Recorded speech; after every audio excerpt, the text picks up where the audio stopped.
Simula January 1 hanggang January 7 po, prayer and fasting po yan. Yan po ay hindi sa church natin, kundi sa kabuuan ng Ebenezer. Bakit po? At ang goal natin sa prayer and fasting nito ay makarinig sa Panginoon, mas makita natin kung ano po yung gusto gawin ng Diyos sa atin sa 2025, at higit sa lahat yung pag-harvest ng soul. Kasi po, sa kabuuan po ng Ebenezer, nung naggusto po kami mga pastors, mga kapatid sa Panginoon, ay nakita namin na sa taong 2025 ay handa na po yun po pag-win ng soul, yun handa na po yung pagdadala ng kaluluwa. Kaya ang workers, ang mga manggagawa, ang iglesia, dapat ay nakahanda po mag-harvest.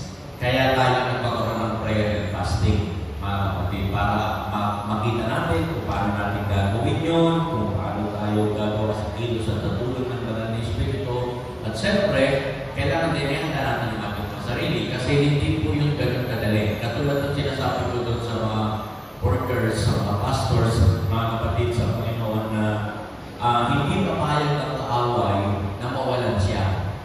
Hindi papayag ang demonyo na mawalan siya ng anak. Kayo man, mawalan kayo ng anak, kunin yung anak nyo, hindi kayo papayag. At demonyo, ganun din, hindi siya papayag na mawalan siya ng anak. At dadalhin nyo sa pamilya ng Diyos, sa kahit ng Diyos, hindi siya papayag. Kaya gagawa siya ng paraan para yung mga harvesters, yung mga mag-aani ng kaluluwa ay mawala, masira, para hindi makapag-harvest ng soul. Kaya, be sober, maging mapagbantay ang bawat isa. Kasi, ang kaaway, hindi talaga gagawa siya ng paraan. So, sana po, maging maging sensitive tayo sa kilos ng Lord, mga kapatid, para mas magawa natin yung kalooban ng Diyos. Amen po ba, mga kapatid? Kaya nga, mahirap yun. Kaya kasunod po nun, yung prayer and fasting is our revival nights. Yung po 4 na gabi ng revival. Kaya kailangan natin ang empowerment, kailangan natin ang kapangyarihan ng Banal na Espiritu para makita natin, mga kapatid, na magagawa natin ang lahat sa tulong ng Diyos. Amen po? At yung ating revival nights, andyan tayo, ay mag-umpisa po next week, this coming Tuesday night, Wednesday night, Thursday night, at saka Friday night. Yan po yun. Okay? Tuesday night, Wednesday night, Thursday night, at Friday night. 4 na gabi po yung ating revival night. At meron po tayo mga speaker dyan gabi-gabi, mga kapatid sa Panginoon. Ang unang gabi ay si Pastor Alden. Okay? Siya po yung yan na po yan. Yan po yung mga nag-speaker din ng ating youth sa kanilang youth camp. Okay? Si Pastor Alden. And then the second night ay si Bishop Herbie Alabana. Siya po yung mag-minister sa atin sa ikalawang gabi ng ating revival. Okay? Ano yan? Wednesday night. And then Thursday night ay si Bishop Pastor Brother Boy Luis Baldomaro. Meron pang hindi pa nakakilala sa inyo kay Pastor Luis Baldomaro. Siya po yung nag-post ng kantang ginakawit natin na kasama natin ang Diyos. Yan, kanya po yan. At saka marami pang iba. Composer po yan at may mga album po yan, mga songs. So, yan po yung nag-minister sa atin, si Pastor Luis Baldomaro. Yan po yung mga lahat po ng speaker natin, yung mga kaibigan natin. At yung pamuli, kalimutan nyo na yun, yung speaker natin.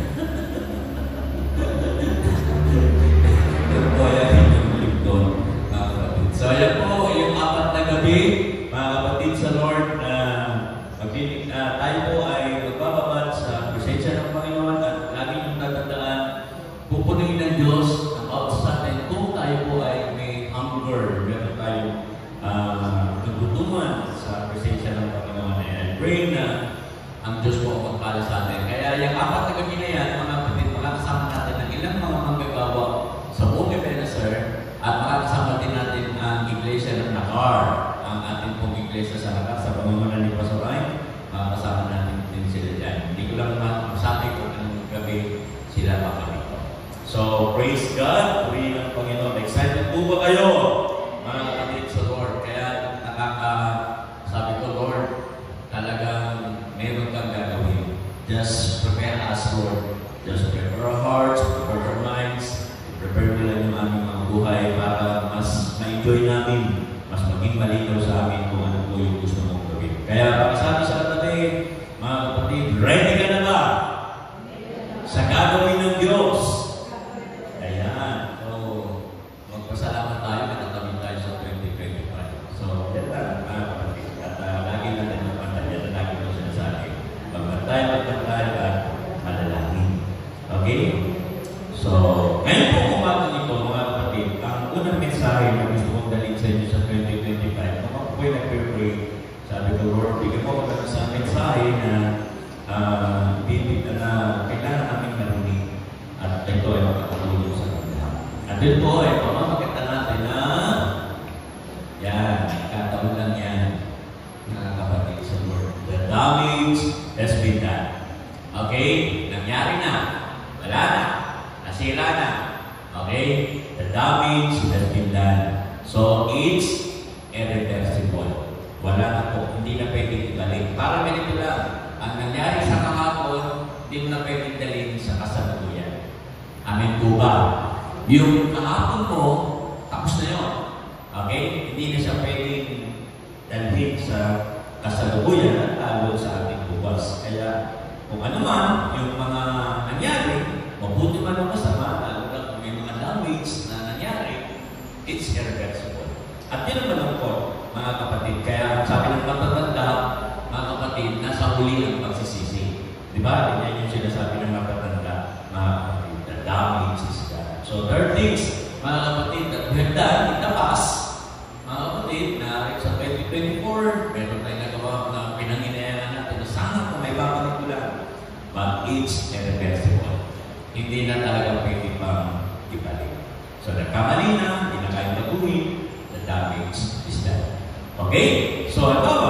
Bigyan ko ng example. Ano sa kalusugan natin, sa health, mga kapatid, nakain na natin, naipasok na natin sa ating katawan, yung hindi dapat ipasok. Diba? Nakain na natin.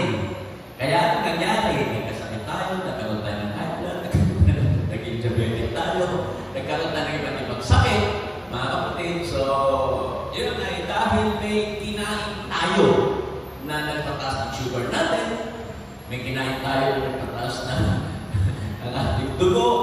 Ayun. So, the damage has been done. Wala na. Wala na tayo hindi naman pwedeng isuka yun at ibalik. Mga kapatid, kaya yan, mga kapatid. So, wala na. Kahit anong gawin mo, so, iingatan mo na ng sarili mo, na huwag mo na nakakain ulit. Ma-activate po yung sakit. Tama po ba? Kaya nagkain tayo na nagdulot ng sakit sa ating katawan. At maging sa mga relasyon, di po ba?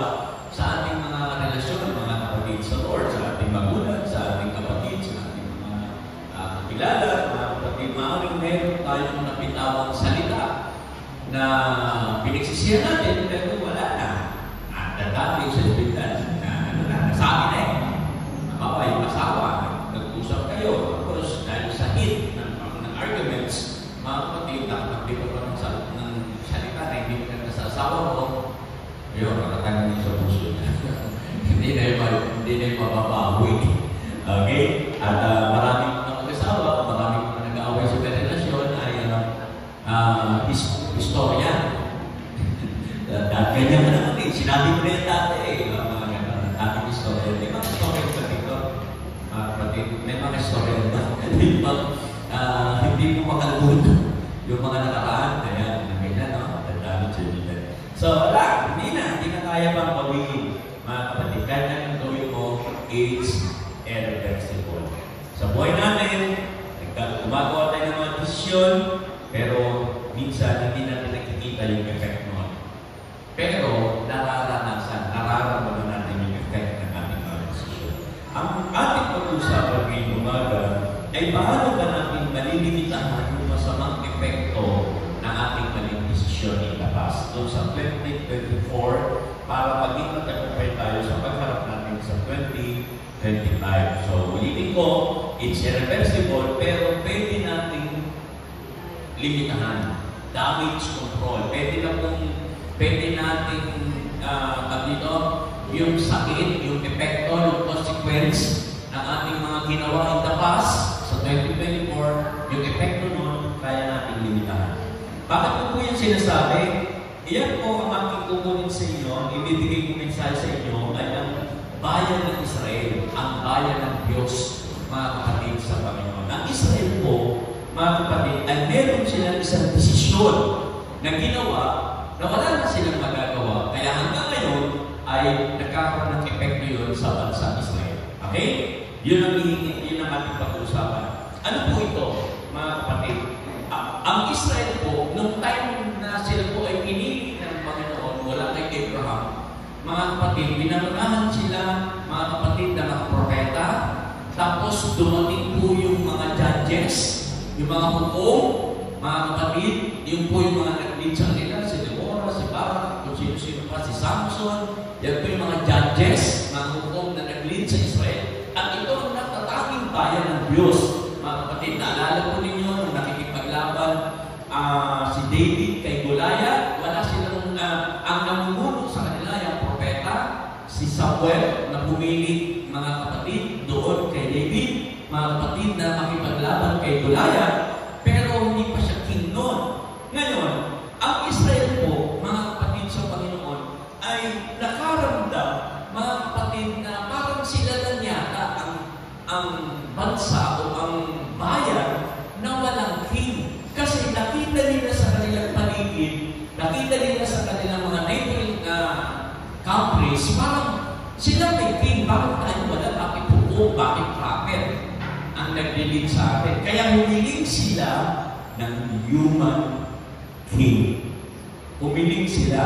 Give us a king, sabi nila kay Prophet Samuel. Bigyan mo kami ng hari. That's why, pumili sila ng king mula sa lipi ni Benjamin at yun ay unang hari na walang iba kundi si Hari Saul. So that's the story po. That's the history po ng Israel. Humingi sila ng king. So ginawa ni Samuel, naghanap siya, tinuro siya ng Lord sa lipi ni Benjamin at yun ang ako, si Hari Saul, ang unang-unang naging hari ng Israel. Okay? So saan natin mapapasa yan yung humingi sila ng hari ng human king, mga kapatid? So 1 Samuel chapter 12, verse 12, mga kapatid. Yan. At sabi dyan sa 1 Samuel chapter 12, verse 12, and when you saw the Naas, king of the Ammonites, came against you, you said to me, yung nagsasalita dyan si Samuel, you said to me, no, but a king shall reign over us. Kailangan mayroong hari na mamumuna sa amin. When the Lord your God was your king. Meron na silang hari, si Lord, si God. Pero mga kapatid sa Panginoon, gusto pa rin nilang humingi ng hari na ingit sila sa kanilang mga neighboring countries na meron pong human king. Okay? So, tayo mag-pray. Lord, samahan po kami sa mga salita ng pagbubulayan namin ngayon pong umaga, maunawa namin ito, maintindihan namin ito, para mas lumalim pa kami, Panginoon, sa iyong mga salita at magamit namin ito sa araw-araw namin buhay, lalo na sa pagharap namin sa taong 2025. Help us, Lord. Bigyan mo kami ng lakas, bigyan mo kami ng pamunawa, Panginoon, tulungan mo kami ng banal na Espiritu, enlighten our mind, enlighten our hearts, Lord. At hayaan mo po, Panginoon, na sa oras na ito, ang mga salita ng buhay pwedeng mangusap sa aming mga puso. Ito po kami dalangin, Lord, sa pangalan ng aming Panginoon Jesus. Amen. Amen. Bago po sila humingi ng human king ang Israel, mga kapatid. So, this is Israel, meron po silang unique set-up with God. Okay? Meron silang natatanging relasyon sa Diyos ang Israel. Okay? Meron silang natatanging relasyon. Imagine nyo ha, mga kapatid, the Almighty God, ang Diyos who created the universe, who created the heaven and the earth. Tingnan niyo po ito ha. Ang Diyos mismo, mga kapatid, ay yung minacromanage niya ang tiny Israel, ang napakaliit na bayan ito, pinagtuunan ng Diyos. Yung kalakihan ng Diyos, mga kapatid, pinagtuunan niya ng pansin yung maliit na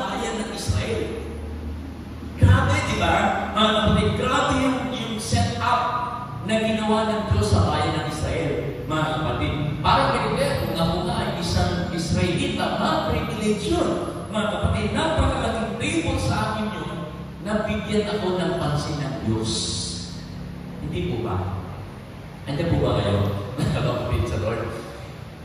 Ang laki-laki niya, pero nakikita ka niya. Ang laki-laki niya, pero concern siya sa buhay mo. He is minding of you. Nakikita niyo po? Ang laki ng mundo, ang daming tao sa mundo, pero binibigyan ka ng attention ng Diyos. Tingnan mo yung katabi mo. Karapat dapat pa siyang bigyan ng pansin ng Diyos. Sabi mo naman, amen! Sabi mo, amen! Amen?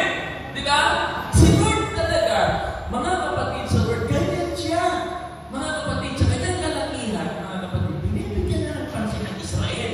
Kaya nga, mga kapatid, grabe yung pabor na yun. At yung pabor na yun ng Diyos, mga kapatid, sa Panginoon, ay pwede nating bigyan ng rating at ang ibibigay na rating natin doon ng AAA. AAA rating. Alam niyo ba ang ibig sabihin ng AAA rating? Mga kapatid, tawagin namin yan. Pag sinabing AAA rating, mga kapatid, big time yan.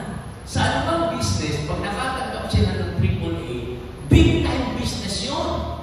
Sa anumang okasyon o sa anumang mga pangyayari, kapag sila nabigyan ng AAA rating, big time yun, mga kapatid. Isipin nyo mga kapatid sa Lord, si Lord nagbigay ng pansin sa'yo, kaya pwede natin sabihin na dahil nag-concentrate ang Diyos sa'yo, yan, meron kang AAA rating.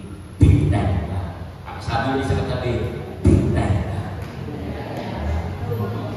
Amen? Ang business na may AAA rating ay nakakakuha ng mga big clients. Malalaki ang mga kliyente ng mga nakakakuha ng rating na yan. Kasi, ibig sabihin, nakawa sa business o restaurant,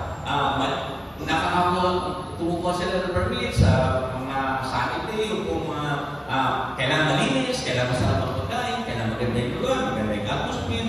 So, pag nilagay niya natin yung kulay rating, ang sarap puntahan yan. At yung mga malalaking tao pupunta dyan. Kasi, alam nila, itong lugar nito ay nakatanggap ng AAA rating. Amen?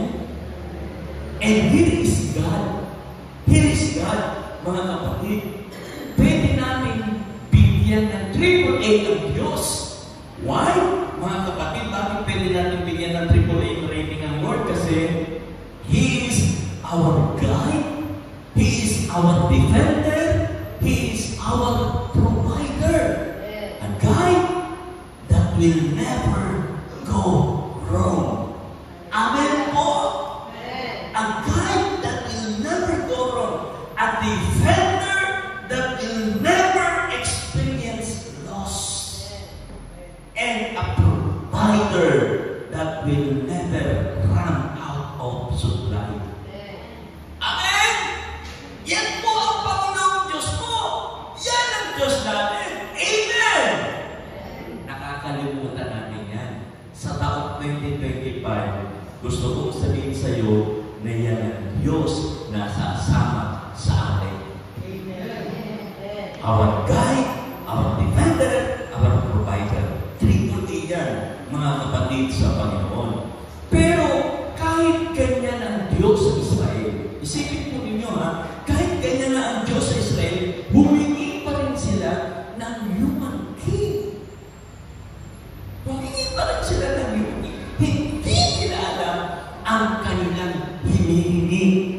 Maraming mga tao humihingi sa Diyos, pero hindi nila alam kung ano ang magiging consequence ng kanilang hinihingi sa Diyos. Mga kapatid, tingnan niyo po, ang ugat pa ng paghingi ng Israel ng human king is out of envy. Dahil naingkit sila sa kanilang mga neighboring companies na may king. Dahil sa give us the king, a human king. Out of envy. Mga kapatid sa Lord. At alam natin ang kwento, ang Diyos po hindi dumating si King Saul. Amen po. Alam nyo, sa buhay natin, marami tayong gusto mangyari. Marami tayong gusto mangyari. Pero ang totoo, hindi natin talaga hindi natin alam kung ano talaga hinihingi natin at hindi natin alam ang magiging epekto ng hinihingi natin sa Diyos, yung magiging consequence niyan. Ang sabi ni Malcolm X, kilala niyo ba si Malcolm X? Siya po ang kausap niya na si Luther, si Martin Luther. Yan po yung kausap niya. Mga kapatid sa Lord. Ang sabi ni Malcolm X na ito, envy blinds men and makes it impossible for them to think clearly. Pag pinasok ng inggit ang iyong puso, mga kapatid, hindi ka makakapag-isip ng halika. Kaya yung Israelites, dahil pinasok sila ng inggit, dahil may mga king yung kanilang mga neighboring countries, hindi na nila nag-isip yung magiging consequence ng kanilang desisyon, mga kapatid. Kaya, envy, mga kapatid, marahil sa buhay natin, kung spiritualize natin yan sa buhay natin, marahil tayo rin. May mga hiningi tayo, may mga nagawa tayo na hindi na pwedeng bawiin, mga kapatid. Hindi na kayang baguhin. Kapag pinakit ko kanina sa ating kalusugan, maaaring sa ating pamilya, sa trabaho, sa church, at lahat ng ginagawa natin, mga kapatid. Parang sinasabi natin, kung maibabalik ko lang. Kaya parang kanta lang, no? Kung maibabalik ko lang. Yan, mga kapatid sa Panginoon. Kung kaya ko lang ibalik ang panahon. Okay? Pero alam natin hindi na mangyari. The damage has been done. It's irreversible. Amen? So ngayon, ano na lang yung pwede natin gawin just to limit the damage para hindi na lumalapa? Yun pag-usapan natin. Paano po? Para, wala na, it's irreversible na, hindi na kaya mo. Paano na lang, ano na lang ang dapat natin gawin sa 2025? Ano na lang ang ating gagawin para sa 2025? Hindi na tayo manaliligaw sa ating kahapon, hindi na tayo manaliligaw sa nangyari sa kahapon. Ano na lang ating gagawin? 1 Samuel chapter 12, verse 20. Ang sabi ni Samuel, mga kapatid, then Samuel said to the people, ang sabi niya, do not fear. You have done all this wickedness, yet do not turn aside from following the Lord, but serve the Lord with all your heart. So, yun naman sinabi ni Samuel sa Israel, sa mga Israelita. And then, verse 22, and do not turn aside, for then you would go after empty things, which cannot profit or deliver, for they are nothing. Ngayon, himay-himay natin yung verse na yan, yung verse 20, at dyan natin kukunin po kung paano natin malilimitahan yung epekto ng maling desisyon, mga kapatid sa Panginoon. Una-una, mga kapatid, ang sabi dyan sa 1 Samuel 20:20, then Samuel said to the people, do not fear. Sabi natin, do not fear. Huwag matakot. Huwag matakot. Kasi maraming tao natatakot ako, wala na. Patay na. Hindi ko na may babalik. Wala na. Okay? Nangyari na. Wala na. Wala na mangyari maganda sa buhay ko. Mga kapatid, do not fear. Kasi kapag naunahan tayo ng takot, masisira ang ating mga diskarte. Pag naunahan tayo ng takot. Pakisabi sa katabi, huwag matakot. Yan. Saan ang hinaharap natin? Saan ang hamon ng ating buhay, mga kapatid sa Panginoon? Kapag nauna yung takot, napaparalyze tayo.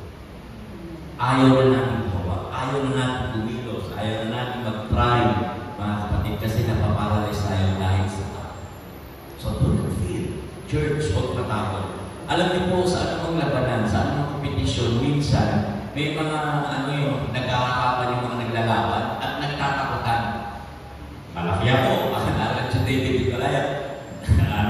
Nakikita mo ba yung height ko? Nakikita mo ba yung galing ko? Minsan sa boxing, gano'n, di ba? Nagyayabangan yung mga dalawang boxer. Parang nananakot siya. Wala kang laban sa akin. Mabubugbog ka lang sa akin. Napapansin niyo yung nagkakatabi mga boxer? Nagkakakutan sila, di ba? Nagkakantyawa. Wala kang laban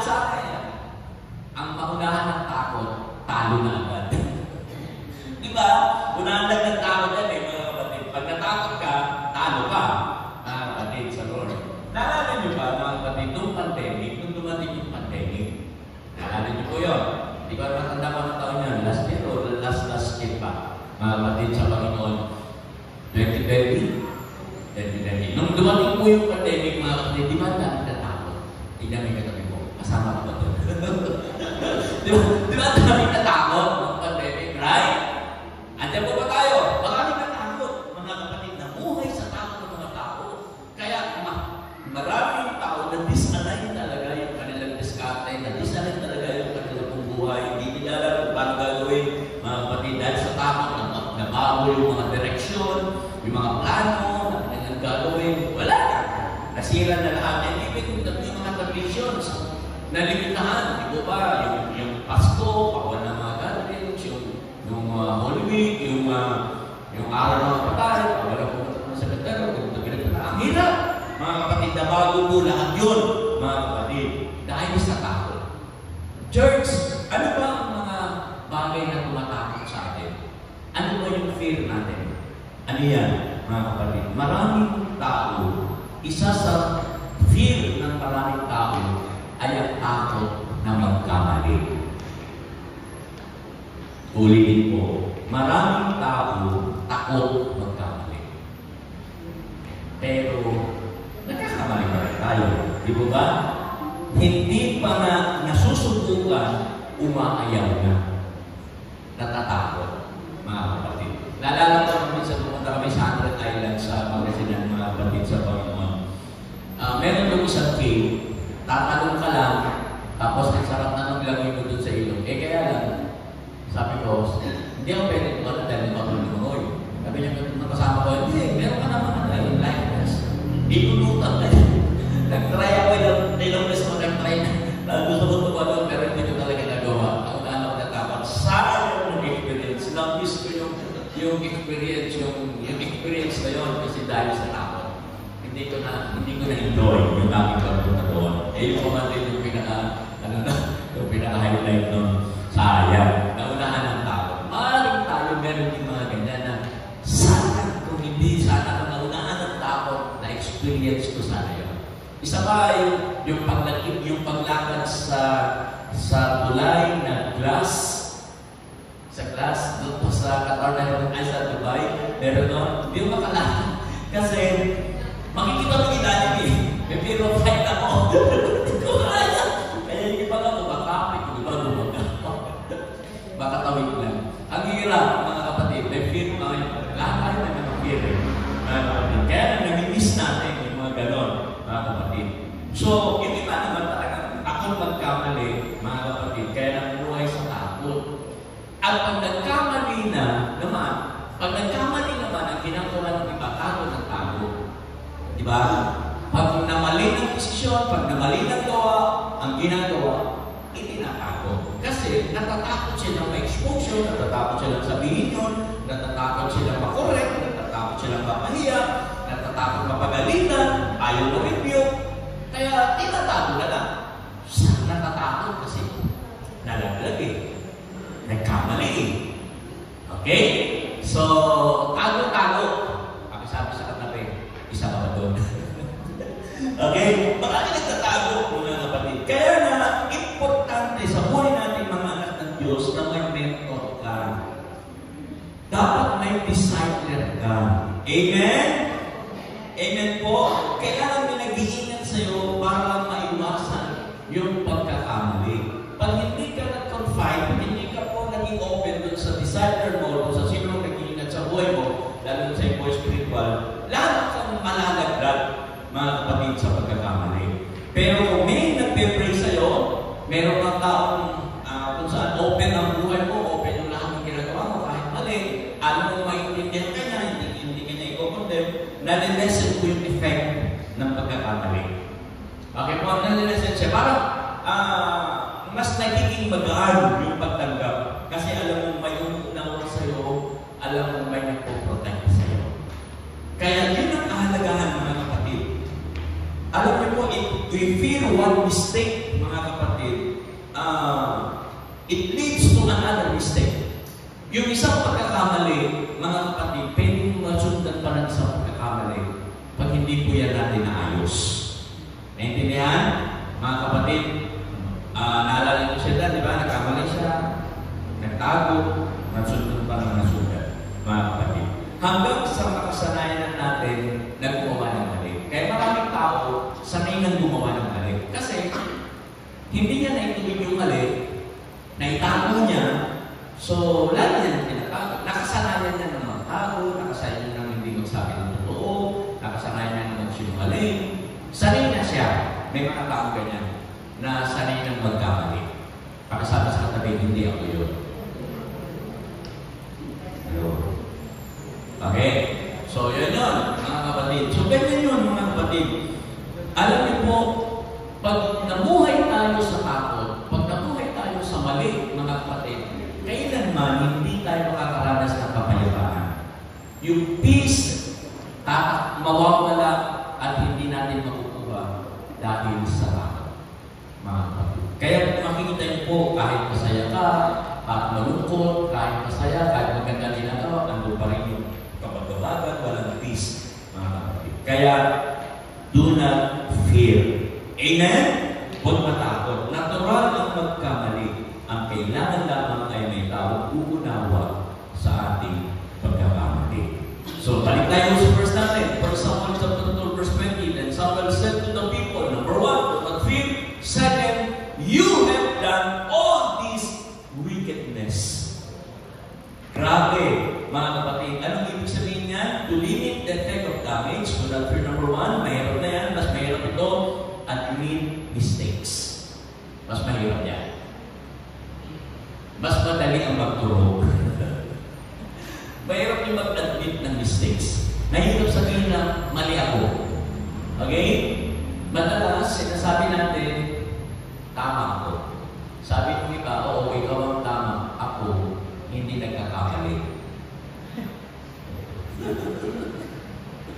Minsan ba gano'n? Oo, lagi kang tama, pero tandaan mo ako, hindi ako nagkakamali. Tama nyo? Kapatid sa Lord. So, admit mistakes. So, kailangan, we need to take responsibility for what we have done. Take responsibility and admit mistakes. Hindi madaling aminin na ikaw yung nagkamali. Hindi madali yan, mga kapatid. We prefer blaming other people. Siya kasi, kaya ako nag-desisyon na ganito, gawa niya. Okay? Kaya ako ginawa ito, gawa niya. Siya kasi ang nauna. Okay? We blame people, mga kapatid. Admitting mistake is hard. It's very hard, mga kapatid, na mali yung ginawa mo. It's very hard. Why? Kasi it takes maturity. It takes maturity. Bago mo masabi na mali ka, kailangan mag-mature mo na ang isip mo. It takes maturity. And admitting mistake is growth in our faith. Paglago po yan sa ating pananampalataya. Pero pag sinasabi natin lagi tayong tama, pag sinasabi natin ito ang tama, wala. Hindi tayo dyan ng mga mature, mga kapatid. And I believe hindi ligtas ang church dyan. Hindi ligtas ang church. Hindi tayo ligtas sa espiritu ng pagtuturo. Siya kasi. Siya ang dahilan kung bakit ko ginawa ito. Okay? Pero kung gusto talaga nating samahan tayo ng Diyos, we must first learn to admit our mistakes. Remember King David? Remember King David? Nagkamali si David. Nangaloy na siya. Pumatay siya. Ang dami niyang ginawang mali. Walang nag-correct sa kanya except Prophet Nathan. Yung lingkod ng Diyos, kinausap siya. Sabi ni Prophet Nathan sa kanya, "You are the man! Ikaw yung gumawa ng mali! It's not Bathsheba. It's not Urias. Hindi yung mag-asawa. Ikaw." O, inadmit niya yun. I have sinned against God. Nagkasala ako laban sa Diyos. Hindi niya sabi, nagkasala ako kay Bathsheba. Hindi niya sabi, nagkasala ako kay Urias. Nagkasala ako sa mag-asawa. Hindi. Ang sabi niya, I have sinned against God. Lahat naman talaga ng kasalanan sa Diyos natin. nagagawa. Di po ba?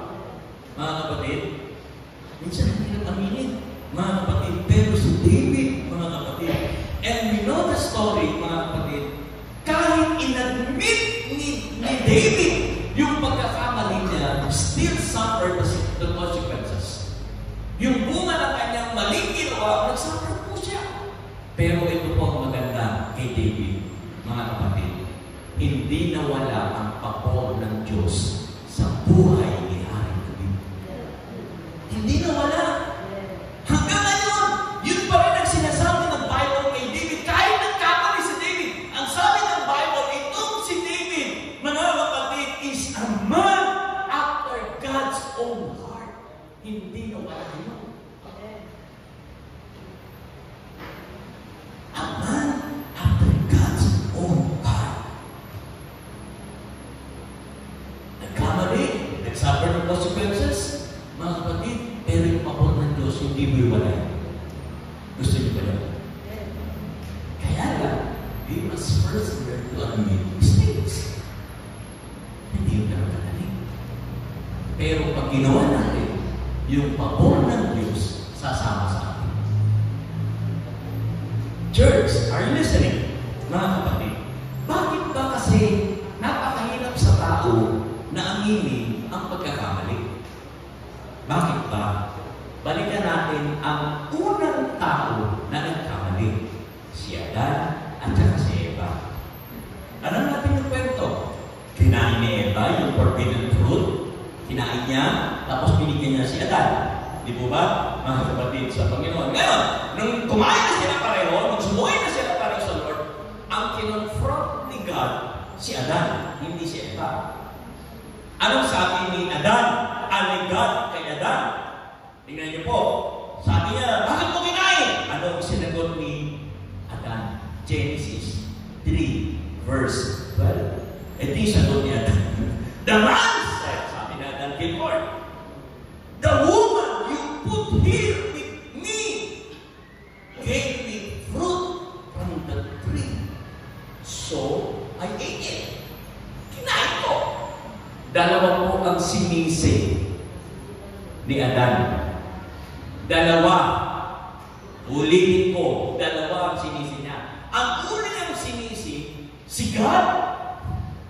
Sabi, parang ganito yung sinasabi niya, parang cinematic lang, parang iyan lang natin. Parang ganito yung sinasabi ni Adan kay God, Lord! Wala naman talagang kasalanan. Nananahimik ako dito kasama yung mga hayop. Nananahimik ako. Binigyan mo ako ng asawa. Ikaw ang may kasalanan. Okay na ako na single eh. Tapos binigyan mo ako ng asawa. Ikaw talaga. Ikaw yan. Ikaw ang may kasalanan. Kasi ikaw ang nagbigay. Mga kapatid sa Lord, sinisisi ba ninyo ang Diyos na may asawa kayo?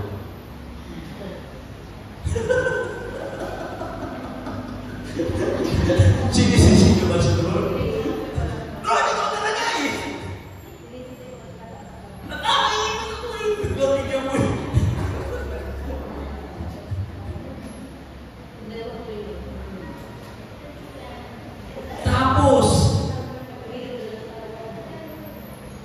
Tapos itong babae na ito na binigay mo sa akin, siya ang nauna, hindi ako.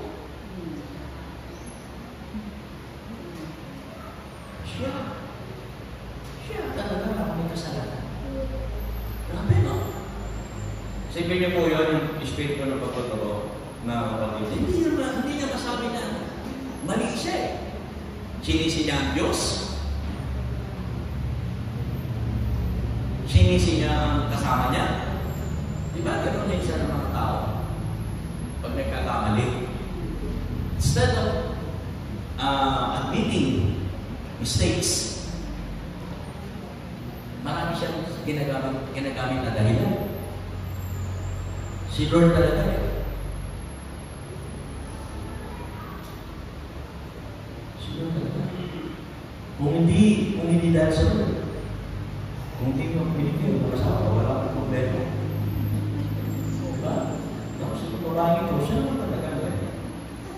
Si Eva naman, nung ginawa, tinuro naman niya yung ahas. Hindi ako may kasalanan. Yung ahas, tinuro niya yung demonyo. Diba? Ako ba may kasalanan doon? Yung demonyo. Tapos yung ahas, nagkaroon ng may tuturo. Wala na maituro. Kaya kumanta na lang siya, ako may kasalanan. Ako ang laging nasisisi. Ang bihira. Wala na may puro eh. Diba? Siguro kung may tuturo lang si yung demonyo, baka may turo. At sino ka eh. Diba? Kaya yung espiritu na yun, mga kapatid, mula noon hanggang ngayon, naging terrible disease sa mga tao. Nakuha yun ng mga tao ng mga. Kaya gumawa ng ganitong desisyon, kaya ako nagkamali sa ganitong bagay, dahil sa kanya, dahil sa ganito, dahil sa kanyan, admitting mistakes is very hard. But we need it to limit the effect of the damage. We did it. We feel, admit mistakes. And admitting mistakes, mga kapatid, it takes courage. Kailangan ng tapang. Anong sabi ni Brene Brown? Ang sabi ni Brene Brown, na isang researcher, ang sabi niya, courage starts with showing up and letting ourselves be seen. Kailangan matapang kang balat. Hindi yung tatago ka, hindi yung kakalis ka, hindi yung pupunta ka kung saan. We need to show up. Courage starts with showing up and letting ourselves be seen. Ito ako magkamali.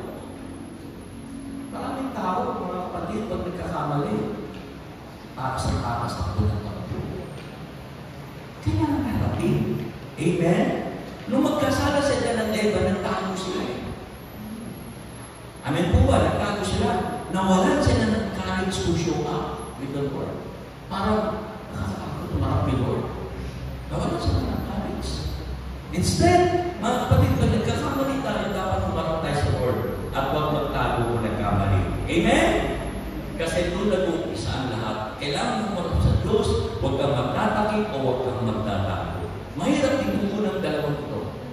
Do not fear and mistakes. Mahirap yan. Pero pag nagawa natin yan, mga kapatid, dyan natin makukuha ang pahor ng Diyos. Naintindihan?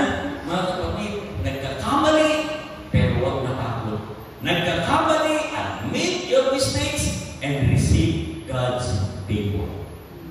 Amen po ba? 1 Samuel chapter 12, verse 20. Mga kapatid, balikan ulit natin. Yung pangatlo. Then Samuel said to the people, do not fear. That's number 1. Number 2, you have done all this wickedness, admit mistakes. Pangatlo, yet do not turn aside from following the Lord. Huwag kang lumiko sa kanan, huwag kang lumiko sa kaliwa, huwag kang lumayo. Do not turn aside from following the Lord. To limit the effect, mga kapatid, of mistakes, do not turn aside. To limit the effect of damage, do not turn aside. Keep following the Lord. Amen? Keep following the Lord. There must be a follow-through. Follow-through. Kailangan tuloy-tuloy lang, mga kapatid. Kasi diyan natin mapapatunayan yung ating po pagsisisi. Alam niyo po itong sport na ito. Tingnan natin yung sport na yan. Sino na po nakapaglaro sa inyo niyan?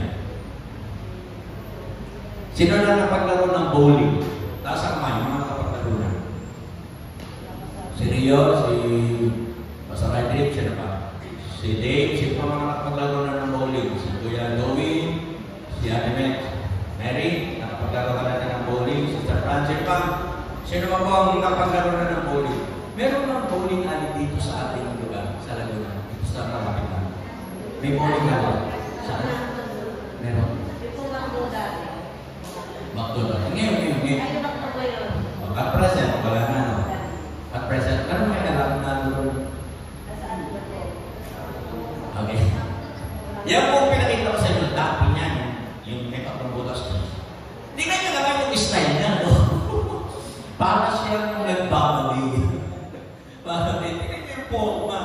Grabe. At ganyan yung forma nila pag nagbo-bowling sila. Mga kapatid. Actually po, hindi po yan basta forma lang. Mga kapatid, pinapractice po yan. Mga kapatid, para makadiskarte sila ng tama, para maka-strike. Pag sinabing strike, mga kapatid, para sa hindi pa nakakapaglaban sa bowling po, ganito yan. Meron pong 10 pin yan sa dulo. Kailangan yung 10 pin po, mga kapatid, yung 10 pins, ay kailangan mapatumba mo lahat. Pag napatumba mo lahat, strike yun. Okay? Strike. Pag ilan lang, next pin lang. Okay? So, yan po yun, mga kapatid. Pero hindi ganun kadali. Alam niyo po yan, kung bakit may mga ganyan style. Ano, kung bakit yung paa niya sa likod, ay nasa likod niya. Kung bakit, parang yung bola, hindi mo sa kanyang hip, mga kapatid. Yung isang kamay, pagkakasi ka naman, yun po yung balance. Ewan ko kung alam niyo naman nagbobulong dito.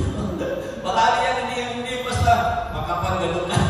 Makapagpagulong ka ng bola. Hindi po, may mga ganyan talaga pinapractice yan. Bakit po? Para malamang yung strike.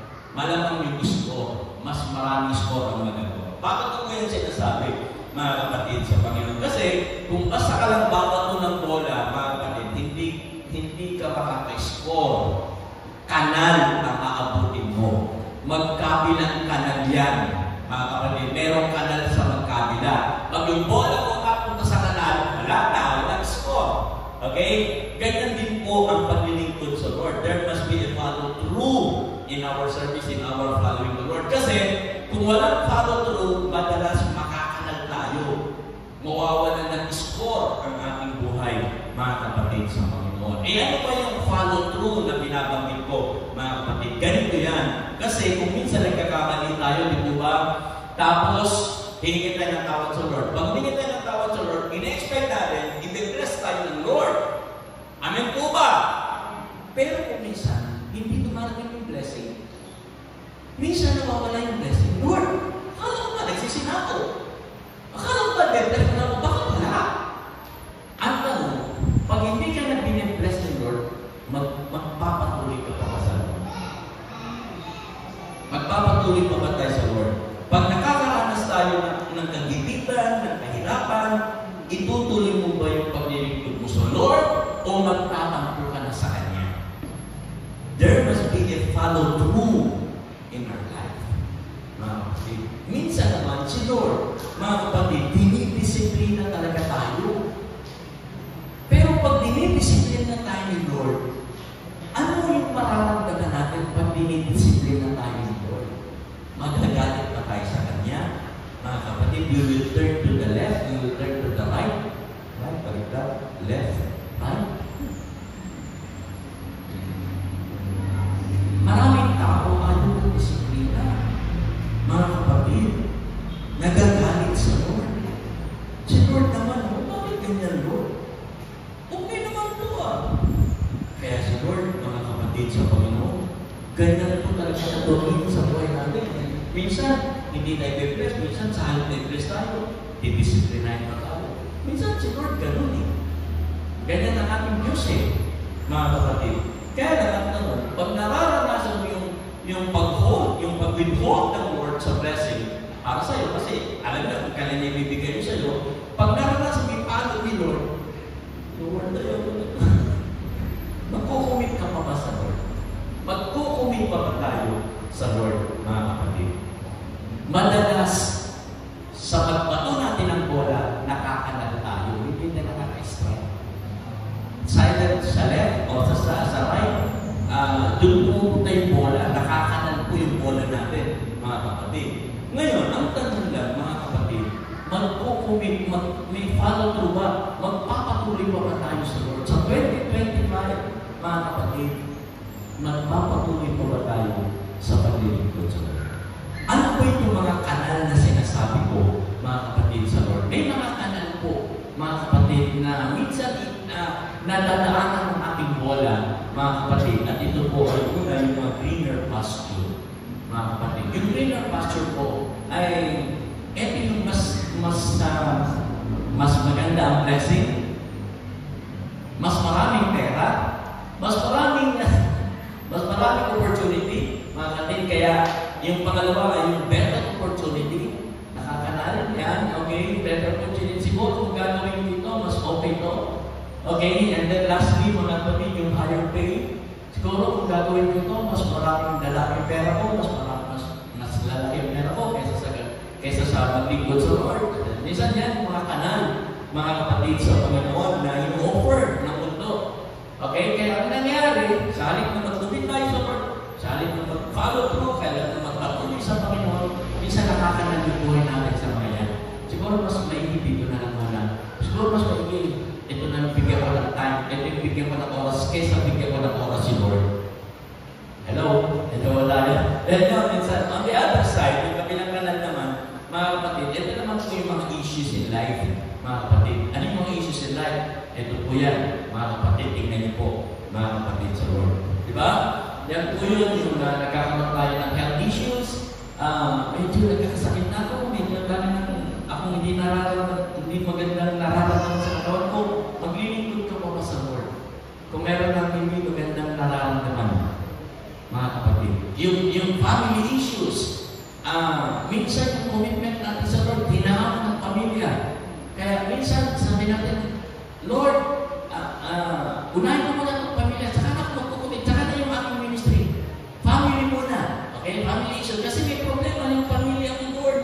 Kailangan mo mag-isa dito bago yung commitment ko sa Lord. Kasi nakakalimutan tayo din.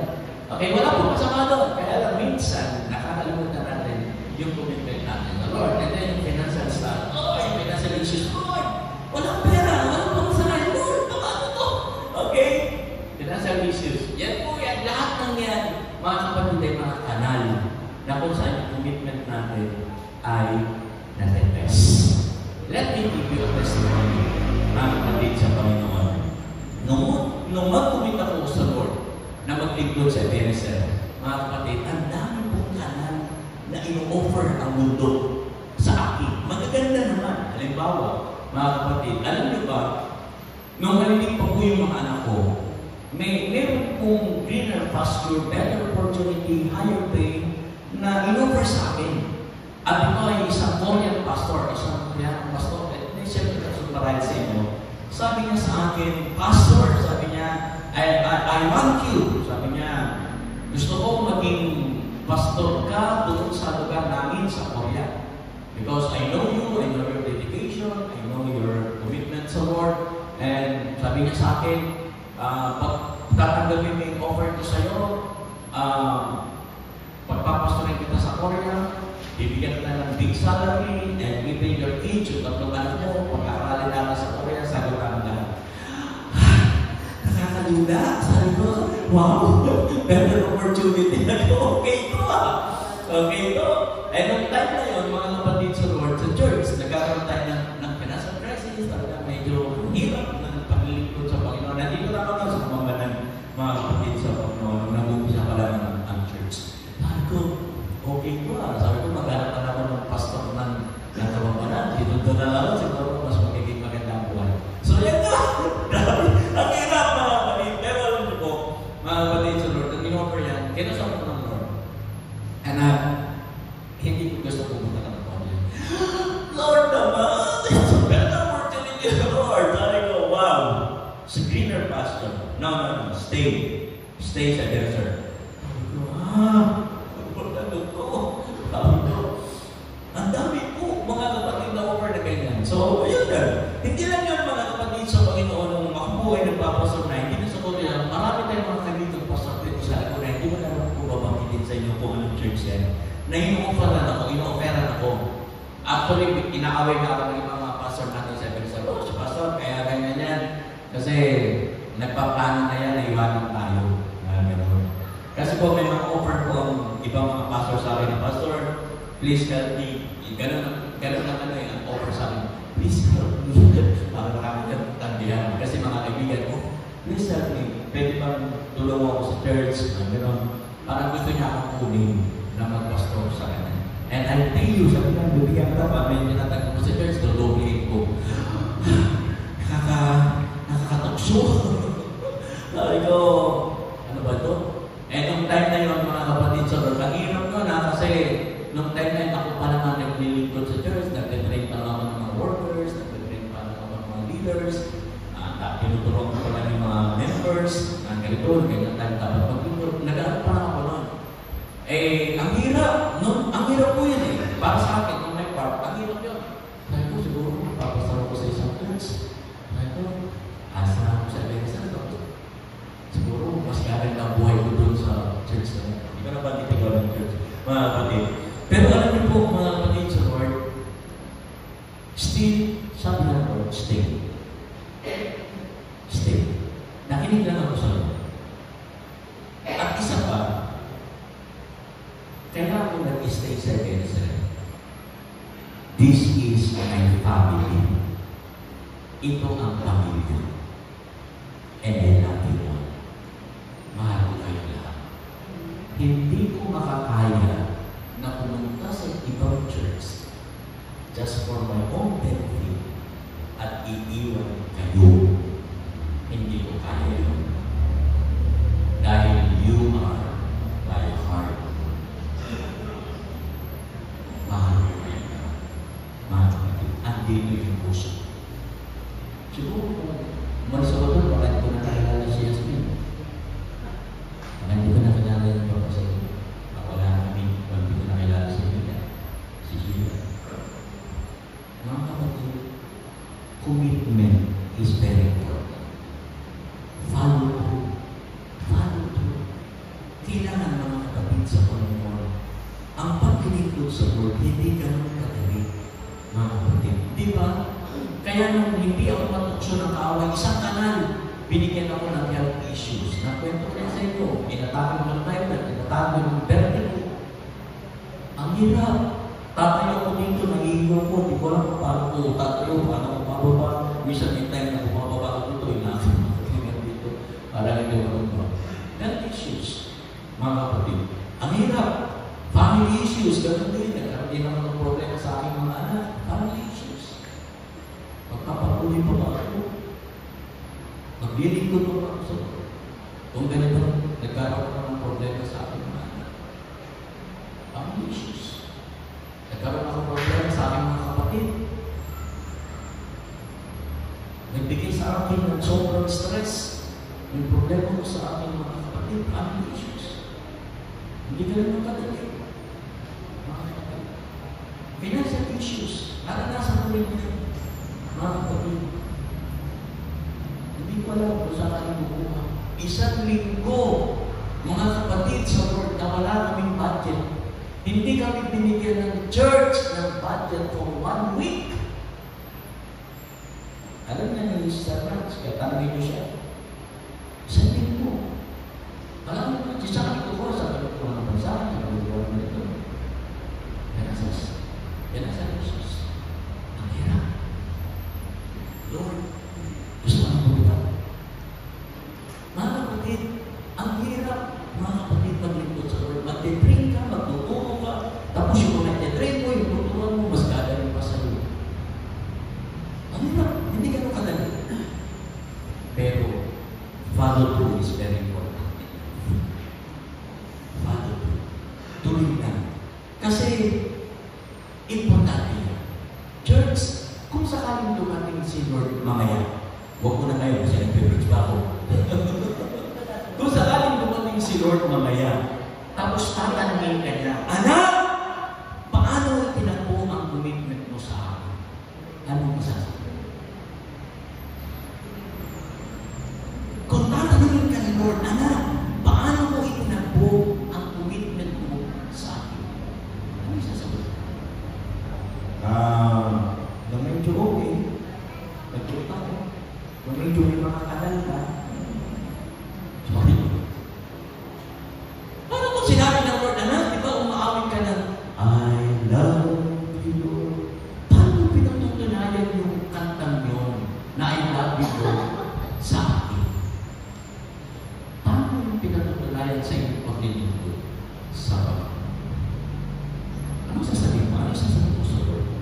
Yung commitment ba natin sa Lord na uhulog sa kanal o tuloy-tuloy na magpapatuloy na? The follow-through in life is very important. Amen? Amen? And lastly, panguli, sa 1 Samuel chapter 12, verse 20, then Samuel said to the people, do not fear, you have done all this wickedness, yet do not turn aside, do not turn to the left, to the left, to the left, to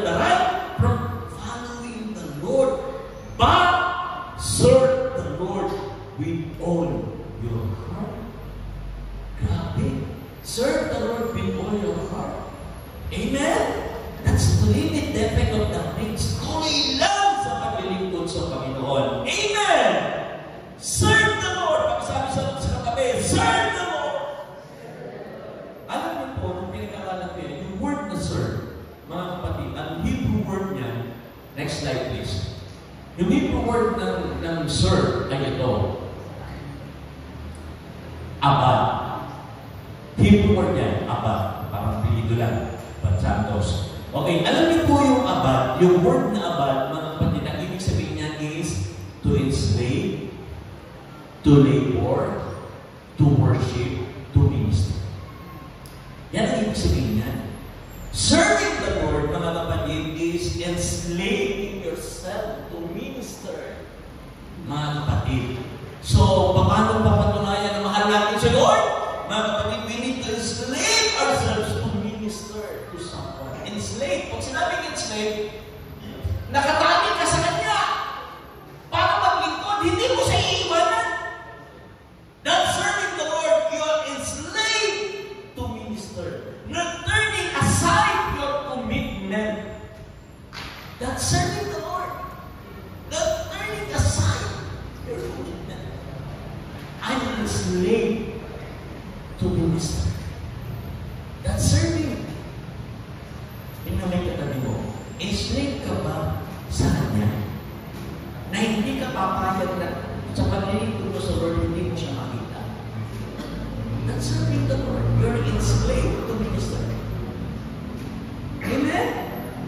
Naintindihan po, mga kapatid, ganyan ang paglilingkod sa Lord. Ganyan ang pagpapatunay na mahal natin sa Lord. We are enslaved to minister. Hindi mo siya lumitawan, hindi mo siya iiwanan, hindi ka tatakas. Because we are enslaved to one another. Tingnan nga yung katabi mo. Kamayan mo nga. Sabi mo, simula, hawak mo yung kamay nga.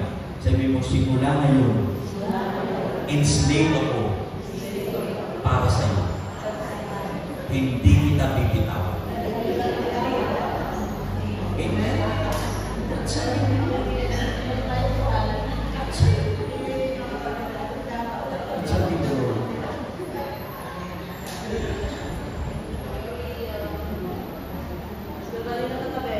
Church, nagkaroon ang worker ng church noong unang panahon sa katauhan ni Nancy Passion. And let the dead minister to the living. Siya yung worker, mga kapatid, na naglingkod sa Lord na umuwi sa Panginoon. You know Nancy Passion? Kilala niyo po, di ba? Nandiyan sa katakayan Nancy Passion. Alam niyo, mga kapatid sa Lord, siya yung worker na uwi na sa Lord, na umuwi sa Lord, I cried so much for her. Umiyak ako doon sa unan ko, sa mga ko, nakadama ko, umiyak sa Lord. Lord, why her? Bakit mo siya kinuha? You know why? Kasi nakita ko yung commitment niya sa paglilingkod sa Lord. Noong time na yun, wala pang mga ganyan. Wala pang mga PowerPoint. Ang ginagamit namin sa worship ay yung Manila paper. Yung ginaganon. Inaapin niyo ba yun? Sino nakapag ng mga ganon? Yung pag-worship tayo na yung Manila paper. Oh, next song! Ginaganon na! Okay? Nato niya? Tinawag yan. Susulat yung kanta dun sa Manila paper. Tapos, yung susunod na tayo, bumukas niya. Parang ito na lang. Okay, nato niya. Yung mga nakapag na intinayin ako. Si Nancy, sabi niya, Pastor, sabi niya, ako na lang gagawa ng mga songs. So, ako na magsusulat ng mga songs para hindi na narapan yung iba. Para, wala na isang ginagawa na nailang ako. Kaya ko nang bigyan ng time na. So, inalang namin siya. Sabi niya, sige. Walang problema. Napaka-ano niya, napaka-mapagmahal niya rin sa Pastor. Sabi niya, Pastor, parang may pantalong na lang na gusto kong i-repair. Nananay kasi siya. I-repair niya mga pantalong ko, imahanis niya, gano'n. So, talagang napaka-mapagmahal niya sa Pastor sa church. Kaya sabi niya, Pastor, ako nang gagawa. Hindi inalaw namin, nilayan namin, siguro. Eto na. Nung nagawa niya na, dinala niya sa church. Alam niyo ba, nung dinala niya sa church at dinignan namin ni si Sabats, natawa kami pareho. Alam niyo po bakit? Kasi ang hirap basahin ng kanyang handwriting. naiintindihan yung sulat niya. Hindi, sa sarili na lang namin, patoy, bakit sa kanya pa natin pinusulat? Hindi maganda po yung handwriting. Hindi mo maintindihan talaga yung liko-liko, yung mga letters, hindi mo talaga maintindihan. Pero sabi namin, thank you Nancy, salamat. Salamat sa effort. Okay, at hirap-hirap kami namin maintindihan. Ganun po siya. Basta may magagawa din lang naman siya, gagawin niya para sa church, para sa Lord. Okay, ganun po siya ka-committed sa gawain ng Panginoon. Hanggang dumating yung panahon na nagkasakit siya. Nagkaroon po siya ng cancer. Nung nagkaroon po siya ng cancer, inaalis siya tubig sa katawan niya, nakakabina siya tubig na hinapirap niya. Pero alam niyo ba, minsan hindi siya lumipan ng pagpunta ng church.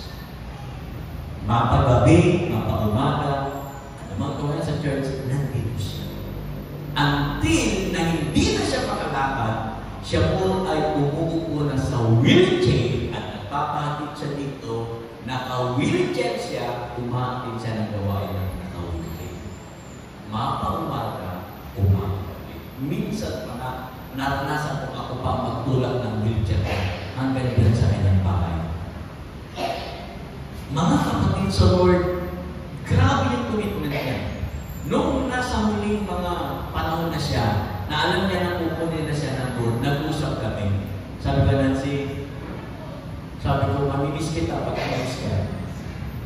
Sabi ko, nalulungkot ako, hindi na kita makikita. Sabi niya, paano kung sakaling umuwi ka na sa Lord, hindi ka na makapag-church. Paano kung dahil ka doon sa malaking simbahan, hindi ka na makapag-church. Sabi niya, ang sabi ko sa akin, Pastor, huwag mong hayaan na ako ay madala doon sa malaking simbahan. Please, sabi niya sa akin, please, sabihin mo sa aking pamilya na makapagsimba ako sa church sa huling pagkakataon kahit ako'y patay. And true enough, nung siya po'y namatay, pinasok siya dito sa church. Huling simba niya sa church na ito, na nag-cried. Pa'y napasok pa lang umiyak ako. Lalaki pa rin niya. This is not sin. To commit herself sa church. This is not sin. Na kahit sa huling pagkakataon, she never leave the church. How's your commitment? How's your serving sa Lord? Mga kapatid siya. Sabi ko, Lord, meron ba pang sisila na palipag Nancy sa church? Meron pa ba? Mga kapatid sa Panginoon. Huling verse, 1 Samuel chapter 12, verse 22. For the Lord will not forsake His people, for His great name's sake, because it has pleased the Lord to make you His people. Ang ganda, di ba? Tandaan nyo, hindi ka binibigay ng Diyos. Dahil mahal ka na. Amen? Kung may nagawa man tayo na irreversible, na hindi na mauulit, hindi na mababago, the damage has been done, limitahan na lang natin yung effect sa buhay natin. Amen po ba? Minsan kasi, ganito na yung buhay natin, mga kapatid, nagkapulpul na. And it's difficult to handle it. Hindi mo naman malaman kung paano ayusin yan. Lord, ang buhay ko, ganito na, nagkapulpul na, hindi ko na alam kung maayos pa ito, kung gaganda pa ang buhay ko, magkakamakakang magandang buhay, hindi ko na alam.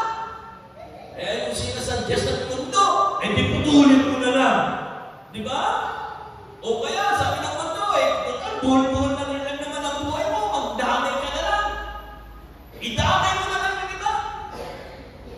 Damay-damay na lang tayo, alagay, ako lang magulang buhay. Dapat tayo lahat. Di ba?